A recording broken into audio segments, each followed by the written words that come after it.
हम एकटा बेटी प्रोत्साहन गीत चाहे बेटा प्रोत्साहन गीत जे बुझू आज के सामने प्रस्तुत करऽ जा रहल छी। आशा करै छी बहुत नीक लागत तऽ लाइक करब, सब्सक्राइब करब, सखी बहिन पा के साथे शेयर करबै, कमेंटो करबै आ केहन लागत से बतेबो करबै।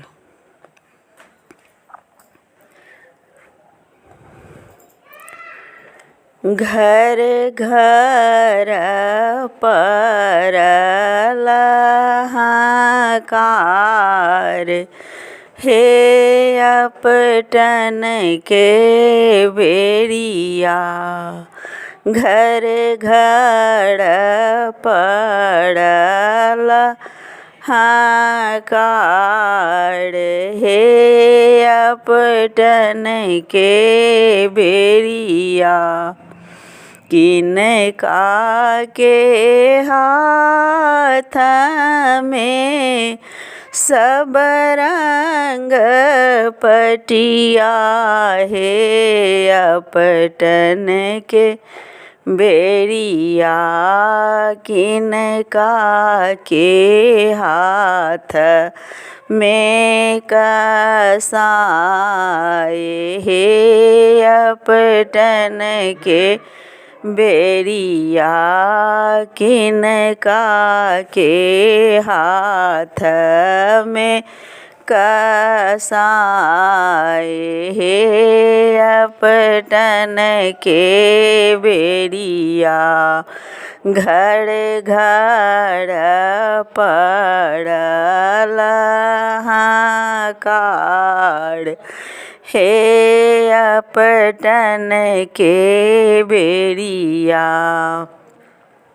आमा के हाथ में सब रंग पटिया, हे अपटन के बेरिया।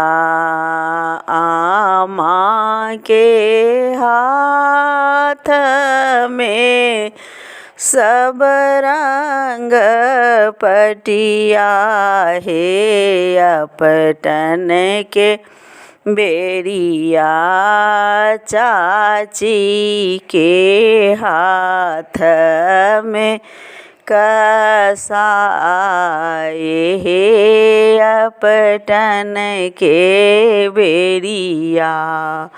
चाची के हाथ में कसाय, हे अपटन के बेरिया। घर घर परल हाहाकार,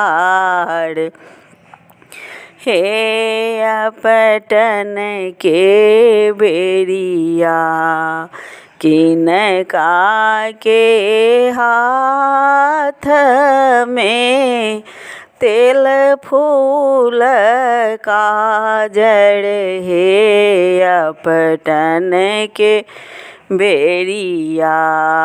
किनका के हाथ में तेल फूल काजर, हे अपटन के बेरिया। किनका के हाथ में रुमाल, हे अपटन के बेरिया। किनका के हाथ में रुमाल, हे अपटन के बेरिया। घर घर पड़ल हाहाकार, हे अपटन के बेरिया।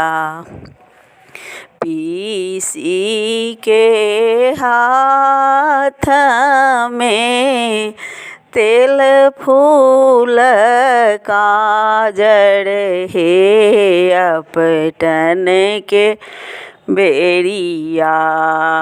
पीसी के हाथ में तेल फूल काजर हे अपटन के बेरिया भाभी के हाथ में रुमाल हे अपटन के बेरिया भाभी के हाथ में रुमाल हे अपटन के बेरिया घर घर पड़ लहाकार हे अपटन के बेरिया घर घर पड़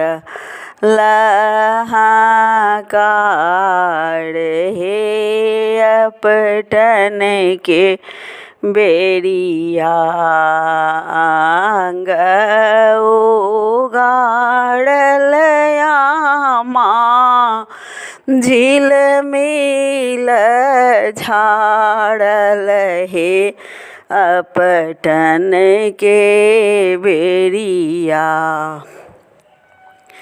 आंग उगाड़ल आमा झिल मिल झाड़ल हे अपटन के बेरिया हृदय माधे लागल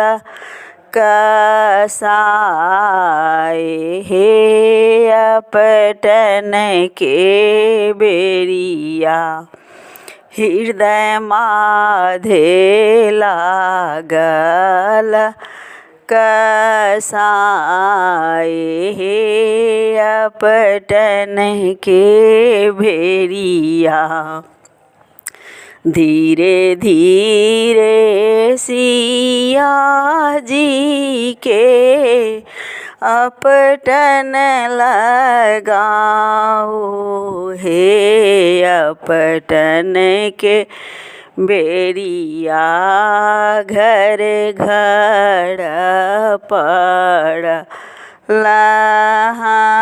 लहाकार हे अपटन के बेरिया।